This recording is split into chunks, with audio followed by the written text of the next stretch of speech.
Well, welcome to week 7 high school football season, and I had a wild game tonight, 63-48.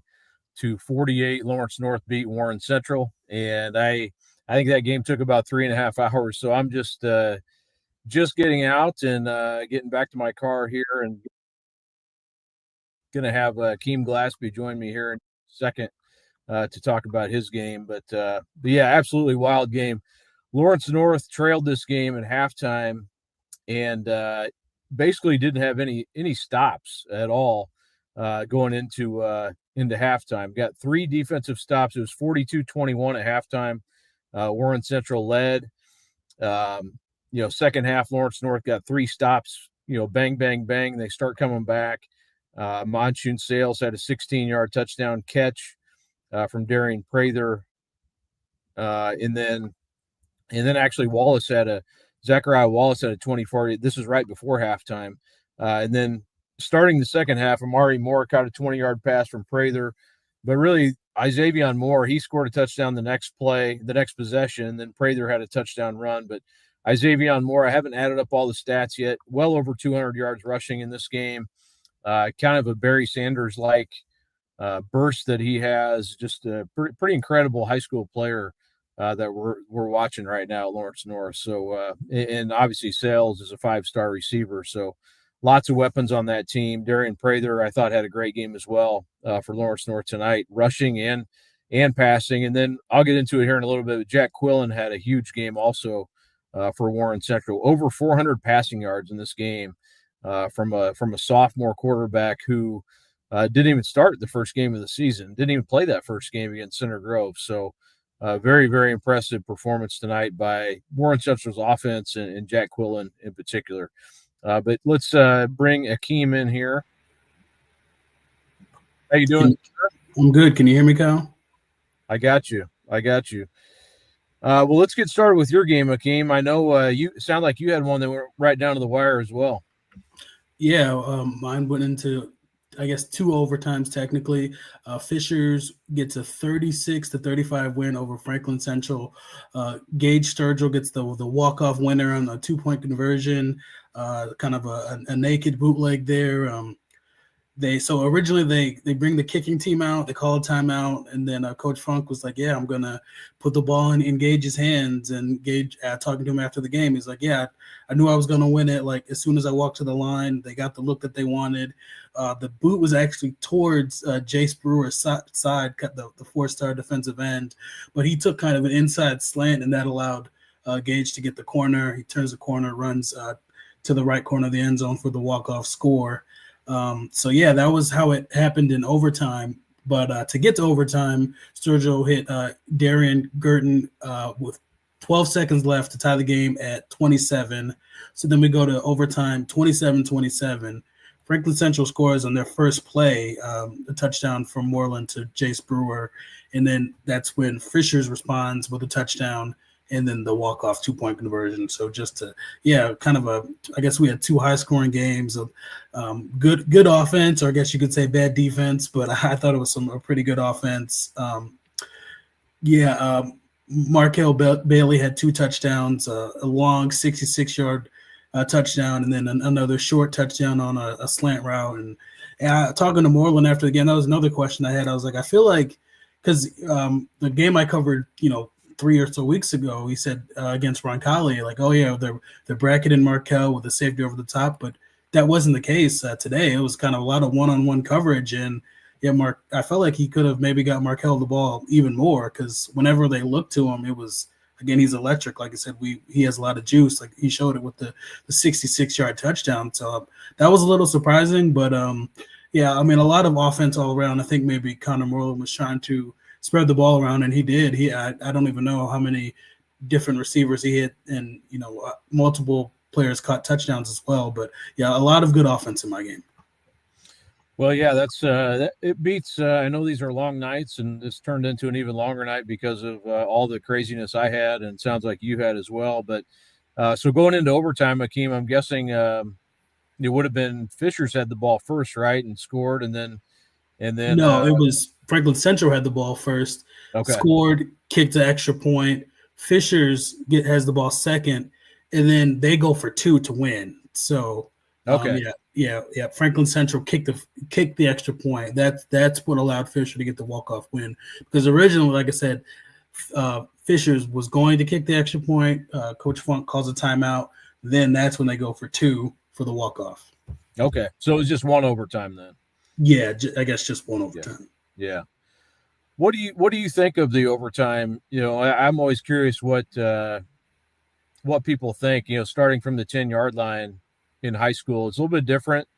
What do you think of it?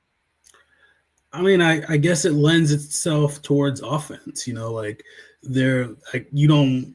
I guess if from the 20-yard line, it's a lot harder to reach the end zone. So I guess the point is to get your best play out there and score. We don't want to just teams not scoring. No one wants to watch that either. So I think it's exciting.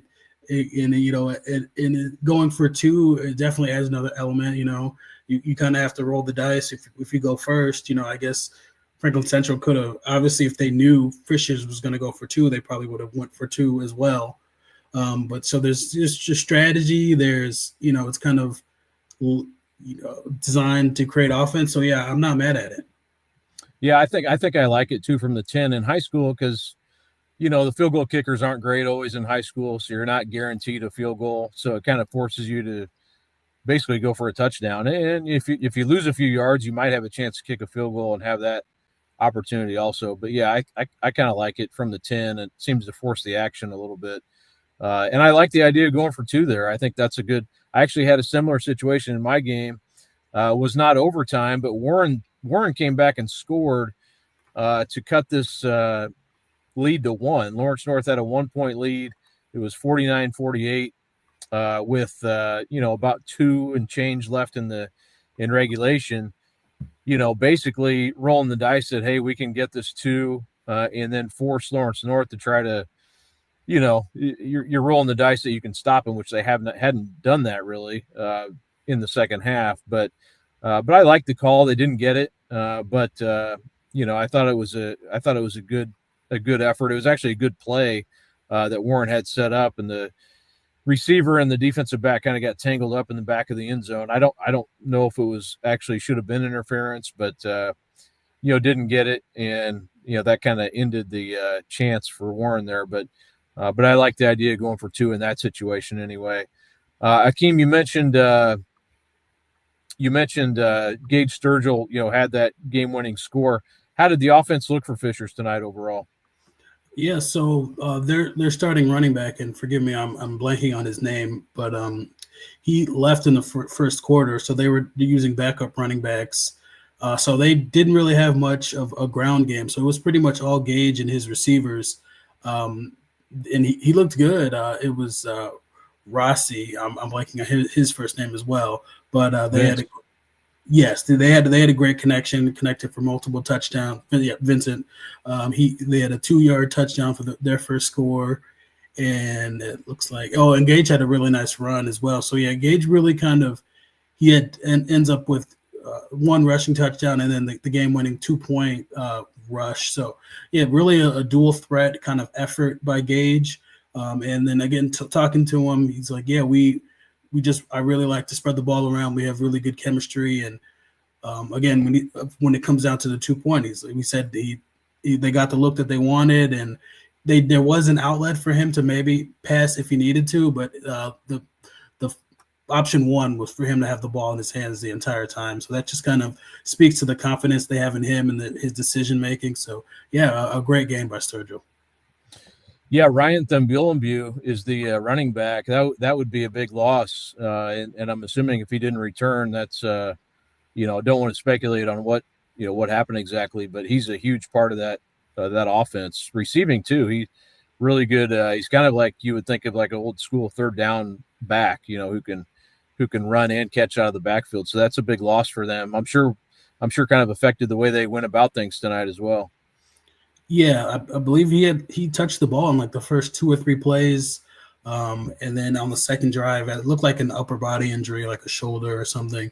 I saw him with a sling on the sideline. So yeah, he didn't return, and I obviously don't know the severity, but yeah. So not a lot of running game, but they had two backups in there. They gave a valiant effort, but when it came down to it, it was Sturgill kind of doing most of the heavy lifting on offense.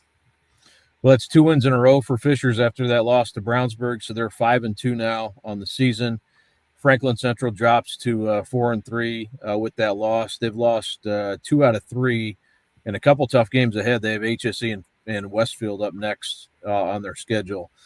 Fishers has Westfield next week, and then Zionsville in the regular season finale. Akeem, appreciate you coming on here. I know you probably have some work to do, but hopefully this is not the last Friday. I'm sure it won't be that you join us, but I just wanted to also, I don't know if you can see my. Oh, your Tigers. Yeah. So I mean, I'm rooting for the Tigers at least until they get to the championship series. Because like I said, I picked the Mariners to make the World Series, but I'm rooting for the Tigers until then. Hey, it all starts tomorrow night, 0-0. And I like, I don't like tomorrow's matchup, but game two, Scooble's pitching. Win 1 out of 2 in Seattle, that wouldn't be so bad. There you go. There's your baseball analysis. All right, Kyle. See you. All right, Akeem. Thanks, man. We'll see you. What's going on, Kyle? Now joined by Rich Torres, who Rich had a game I think that maybe surprised some people. The result on tonight's game was Cathedral and Center Grove, and it was a game Cathedral led. And the first score I saw of this game was 8-0. And Rich, kind of give us the information here. It was Cathedral ends up winning the game. Must have been a pretty good defensive effort by the Irish tonight. Yeah, the name of the game was defense tonight, big time. 8-0 to start out. Cathedral actually led 18-0 overall before Center Grove started coming back. But 3 forced fumbles, 3 fumble recoveries, 11 points, actually 10 points off turnovers, including a strip sack, fumble loss deep in Center Grove's red zone, recovered by Jack Wacko. First I think it was his first defensive touchdown, actually. Just overall, just the pressure they were putting in the pocket was amazing. 7 QB hurries, 3 fumbles forced and recovered, 8 sacks. Special teams blocked 2 field goal attempts, 2 field goals for special teams. The offense had 1 scoring touchdown, and it was on an RPO, 80-yard pass from Cam Coors to Ollie Lewis. Beautiful play. And that was their first go-ahead touchdown, the 8-0. It was all about defense, and Coach Bill Peoples kind of talked about that after the game, just how the game plan from defensive coordinator Adam Barth was to apply pressure. And they had a litany of blitz packages going pretty much all game. And like they had a 3-man front. They went 5. They went 4. It was they were bringing it in different ways, and it seemed like every time Center Grove was dropping back for a pass, there were at least 2 defenders somewhere deep in the pocket applying pressure. So it was impressive. I think Cathedral, they had those 2 losses. One to Brownsburg, 29-0.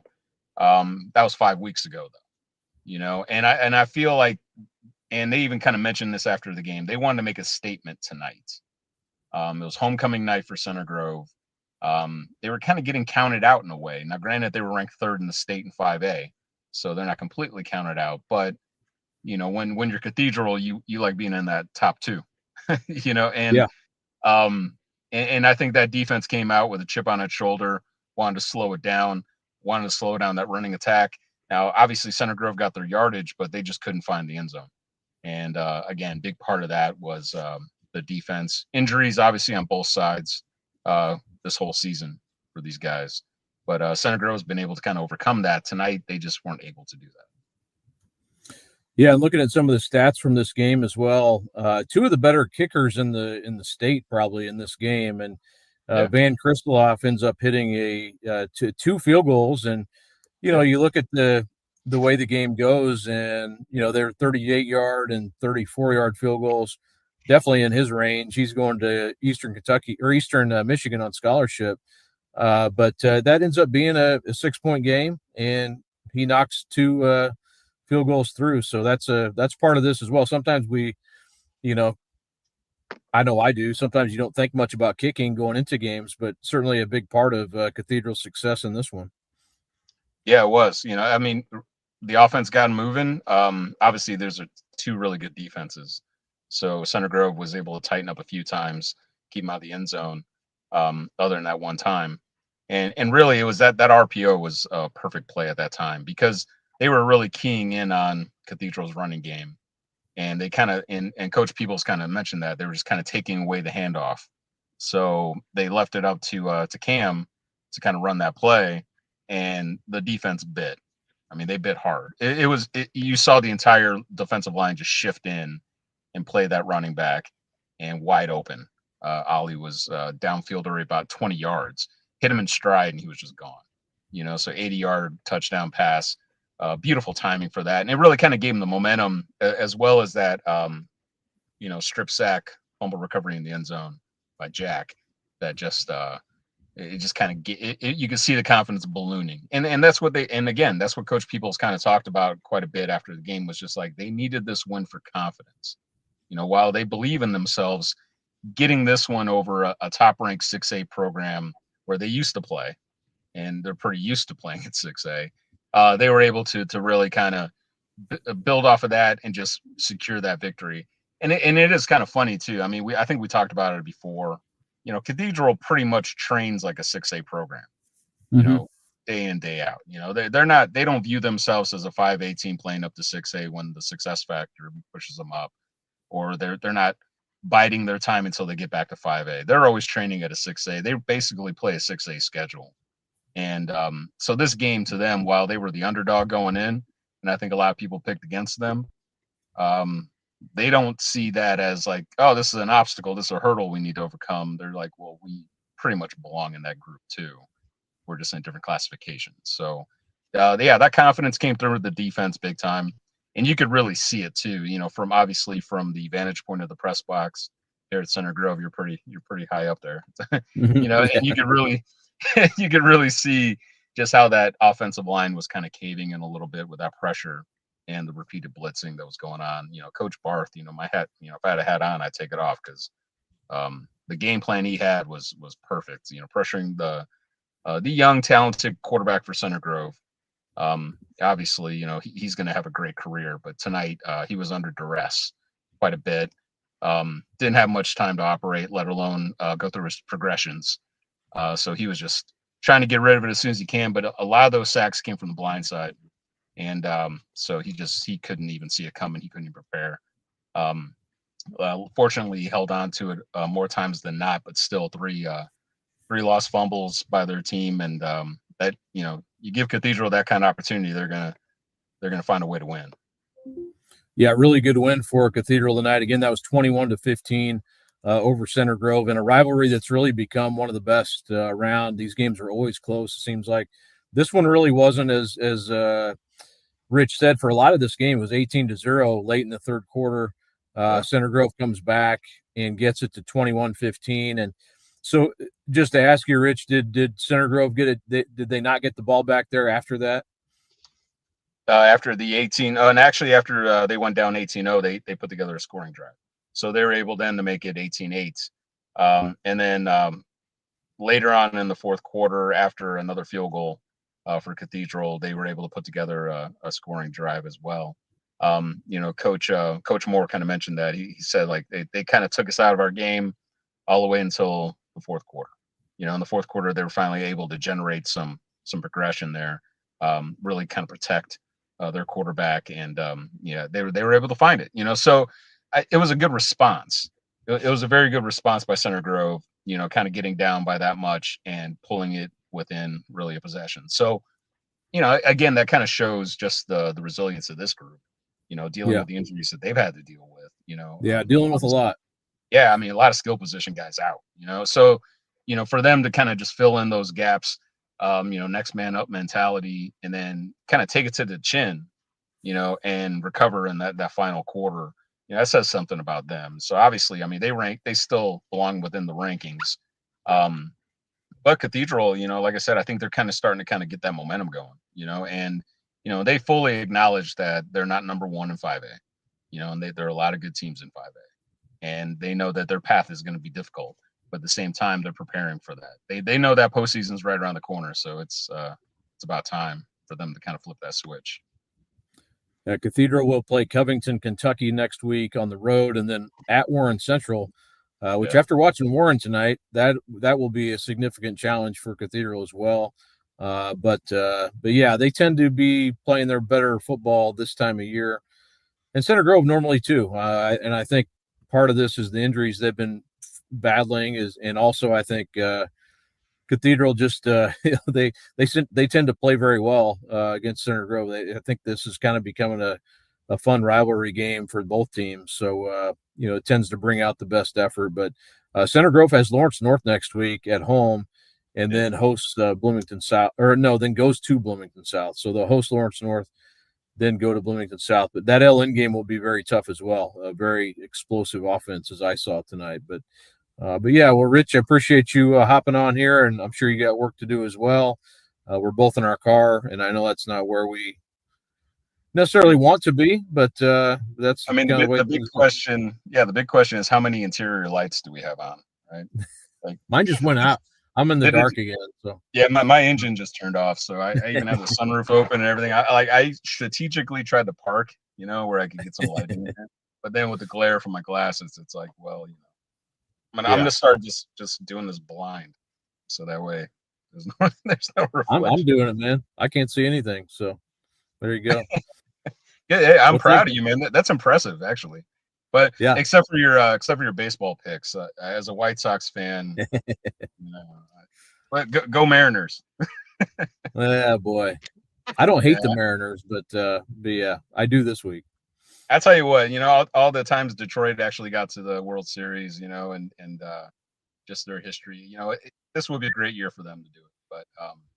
But secretly, as a White Sox fan, I'll, kind of pulling against you. So, I know. I would feel the same way, to be honest with you. So I get it. Yeah. I beating the Guardians is like that. Pretty much everything else is kind of a relief, or that's just a relief to beat Cleveland. So that feels good. Hey, nothing better than October baseball, so have fun with it. Absolutely. Well, thanks, Rich. Appreciate you coming on. No problem, man. Take care. All right. See ya. We go from Rich to Rob Brown. Sorry about the lighting in here, Rob. It's awfully dark, but I don't know what else to do. So the lighting here at Master Control in beautiful Southport is fine. Feeling fine. If you hear any whimpering in the background, that is my 6-year-old Australian Shepherd Peach, who is wanting some of my McDonald's. So that is, don't be alarmed by that. She's trying to get her cut of my late night dinner here. As any good dog will do. Yes. Kyle, we need to have a conversation about Lebanon. Yes. That's a good football team, Kyle. Because your score, team. Rob, was what, 38-35 tonight? 38-35. It was the competitive, tight one-score game, excuse me, that I think we thought it would be. But Lebanon was very impressive tonight. Those teams, Lebanon and Danville, play every year, conference rivals. And it was the first time Lebanon had won at Danville in 10 years.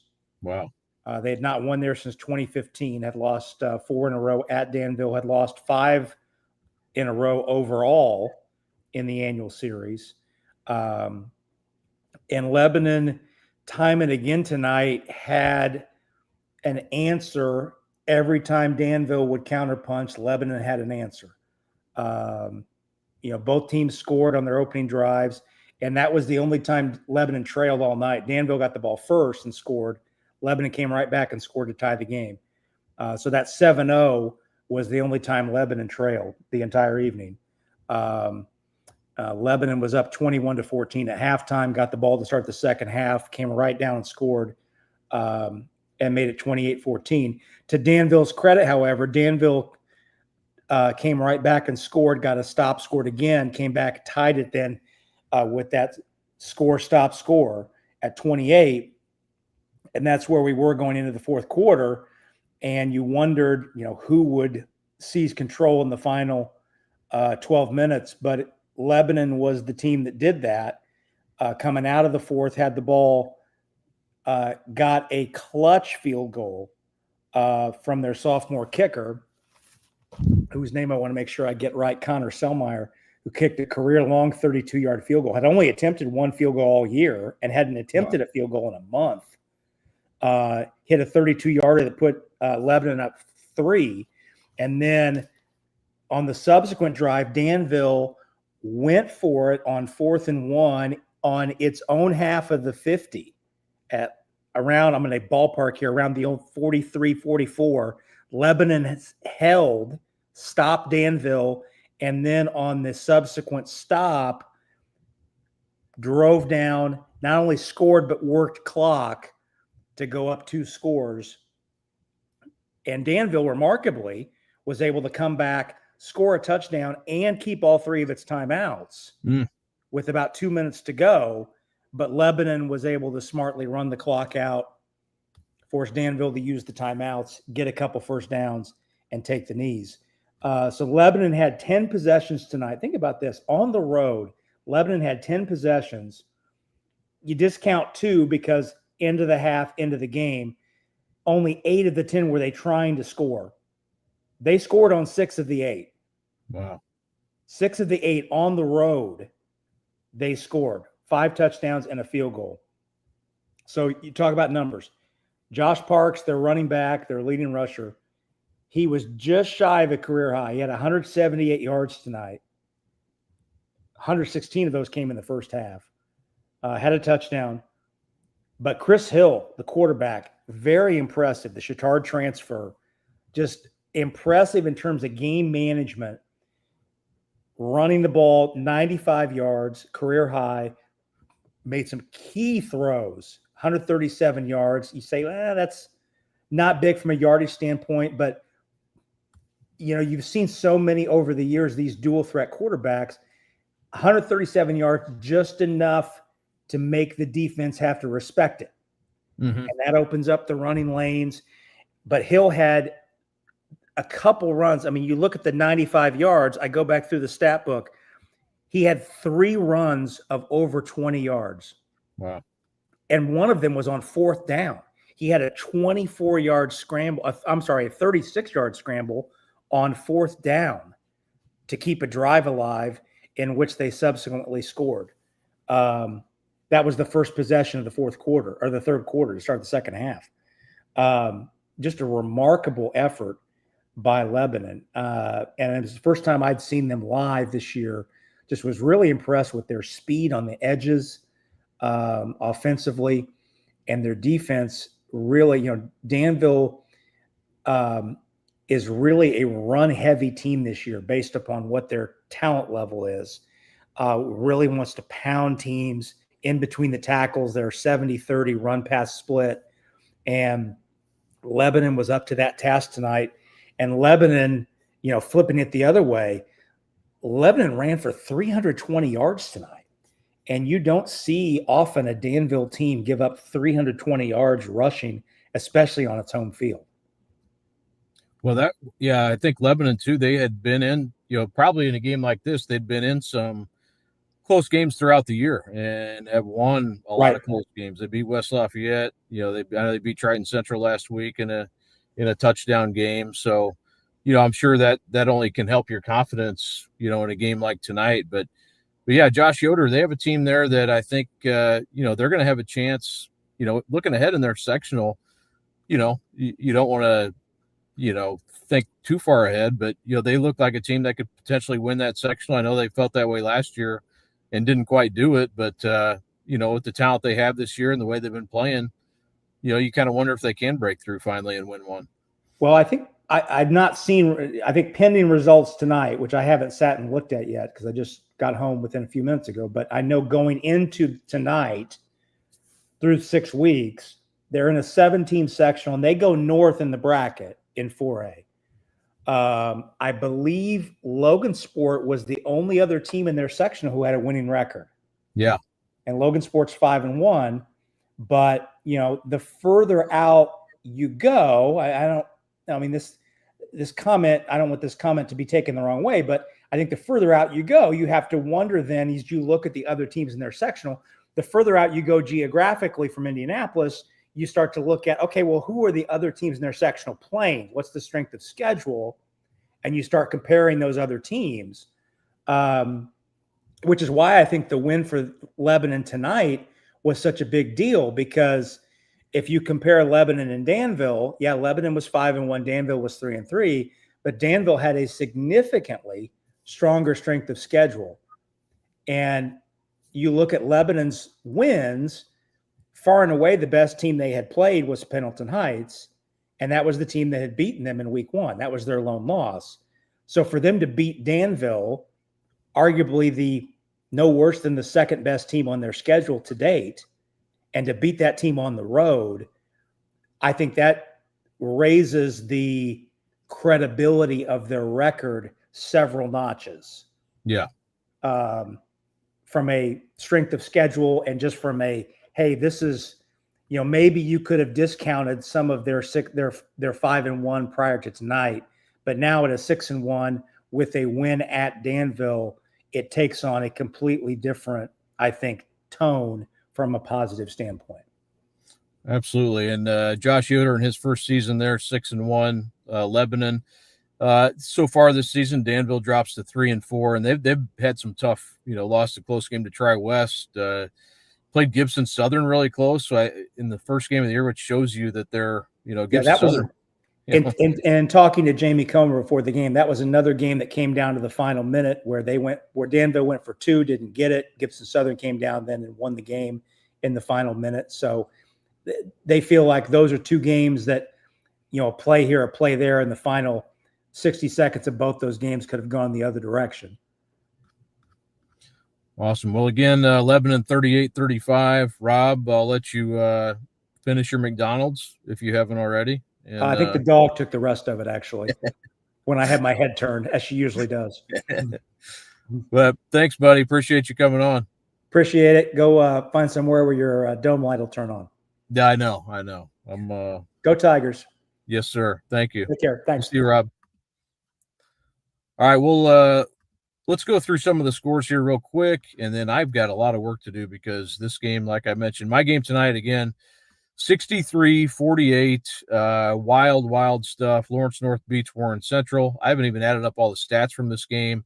I know Jack Quillen had over 400 yards and 6 touchdown passes, and that was from the losing side of things, folks. I mean, that's how crazy this game was. Lawrence North, huge game for my Xavion Moore. I'm curious to see where I land on his stats for tonight. He was well over 200 yards rushing.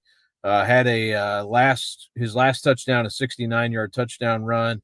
He kind of back-flopped, didn't flip, but kind of splashed into the end zone there on his last touchdown. But yeah, what a night. He's just like, it's almost impossible to tackle him one-on-one. I don't know how he thinks of the moves he makes or how he does it. He's just kind of an instinctual runner who makes you miss in space like a few high school running backs I've seen before. So, he was really good tonight. I thought Darian Prather, again, played really well at quarterback. Monsoon Sales had another really good game for Lawrence North as well. So all their skill position guys came to play, and so did Warren's, really. I mean, I would say and they did this tonight without Keon Thomas, their running back, who was out. He was injured last week late in the game against Pike, so he did not even play tonight. So, gave other guys a chance, and, JT Whitaker, Warren's coach, basically said, hey, we got some other guys a chance to see what they could do, and we learned a lot about them tonight. And I thought that was a, pretty good showing by Warren, really good showing overall, and certainly in the first half. Second half, things got away from him a little bit, and you knew LN was going to make a run at some point, and they definitely did, but yeah, just really good offensive night for both sides tonight. Going through some scores here, Beach Grove beat Speedway 46-13. Chittard beat Harrison 40-24. Brebeuf beat Tech 42-7. Carmel beat Spin Davis 42-0. Cascade 98-13 over Greencastle. That game was 98 points at the end of the third. And Cascade obviously wins that one real easily.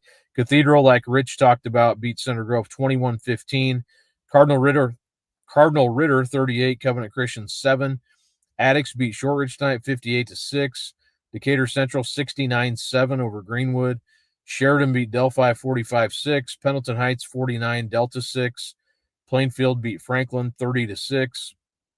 Fishers beat Franklin Central in overtime 36-35. Yorktown over Greenfield Central 35-0. Lutheran beat Greenwood Christian 65-16. Pike beat Guerin Catholic 41-21. Hamilton Heights 25, Twin Lakes 17. That's a good win there for the Huskies tonight. Triton Central down to the wire. They beat Indian Creek 17-14. Fort Wayne Blackhawk Christian 66-0 over Irvington. LaPel 35, Heritage Christian 7. Lawrence Central 49-14 over North Central. Lebanon 38-35 over Danville. Martinsville 46-21 over Perry Meridian. Eastern Hancock beat Milan 40-7. Greencastle 57, Mount Vernon 28. HSC wins tonight 31-6 over Noblesville. Washington beats Purdue Poly 6-0. Cincinnati LaSalle 22, Roncalli 14. Providence beats Scena 51-7. New Pal over Shelbyville 65-3. Southport a big win tonight 36-0 over Terre Haute North. Good win for the Cardinals. Finally get one, and they hadn't scored a whole lot of points this year. So shout out to Southport getting that win. Tri Central beats Crystal House 44-14. Tri West beats Monrovia 42-6. Like I said, my game was 63-48. LN over Warren. West Dell beat Park Tudor 58-50. That's another crazy score. Southmont 26, Western Boone 23. Westfield beats Avon 38-21. Whiteland over Mooresville 35-14. And Brownsburg over Zionsville 38-6. So those are your Central Indiana scores from tonight.